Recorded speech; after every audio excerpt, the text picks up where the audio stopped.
Hi, I'm Lisa Krueger, the Superintendent of Schools here in the West Seneca Central School District.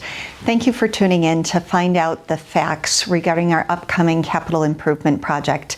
I am aware of some misinformation that has been circulating on social media and wanted to take this opportunity to inform our taxpayers, our residents, and our parents with accurate information so that you can make an informed vote on May 19th. Regarding our lavatories at the high school level, we have been on a journey to try to increase the safety, supervision, while also being mindful of student privacy at the high school level. We deal regularly with issues of students vaping, with fights in our lavatories, with students avoiding using our lavatories because they don't feel safe or comfortable in our lavatories.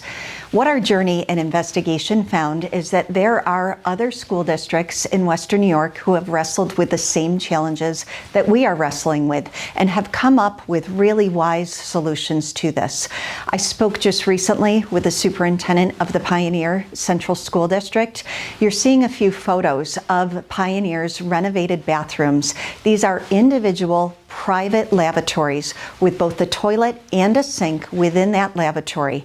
The superintendent reported to me that since making this enhancement, they have virtually eliminated vaping within the lavatories because they have vape detection devices in each private individual lavatory. Students have complete and full privacy while using the lavatories. Also, we have colleagues in the Olean City School District who have renovated their restrooms in a very similar way where students have full privacy.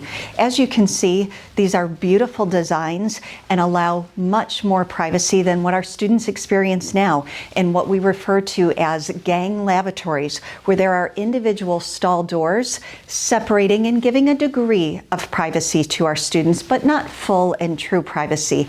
And then our current bathrooms have a gathering space in the center of the room where the sinks are.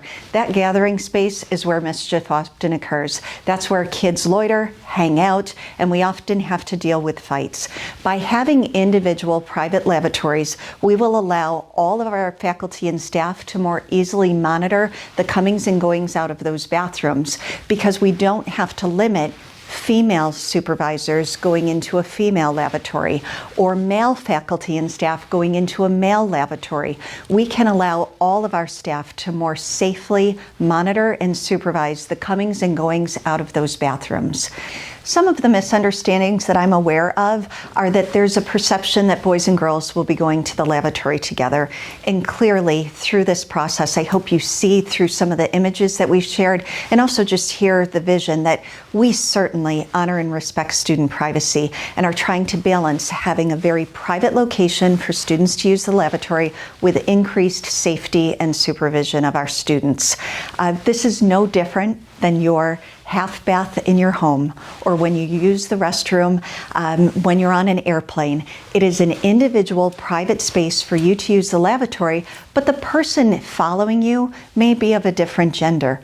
But while you are in that private lavatory, you have full privacy and you are not going to the bathroom with someone of a different gender. So I hope that that helps to clarify some of the misconceptions that are out there and ensure that you have accurate information when you're weighing in on the much needed improvements that are needed for our schools. So these are two concepts that we've explored and learned about both in the Pioneer and the Olean City School District. We're also familiar with schools in the Rochester area that have revised and renovated their lavatories to both improve supervision while also maintaining student privacy. We are still finalizing what our concept will look like, and it's not too late for you to have input and feedback in that process. We are actively working with our architects on the final design, and what we're sharing right now are renderings and possible solutions for this issue. We have two upcoming opportunities to learn more about the renovations in our schools and to provide your feedback. The first opportunity is Monday, April 27th at 6 p.m. in the East Middle School auditorium. The second opportunity is on Tuesday, May 12th, also at 6 p.m. in the West Elementary boardroom.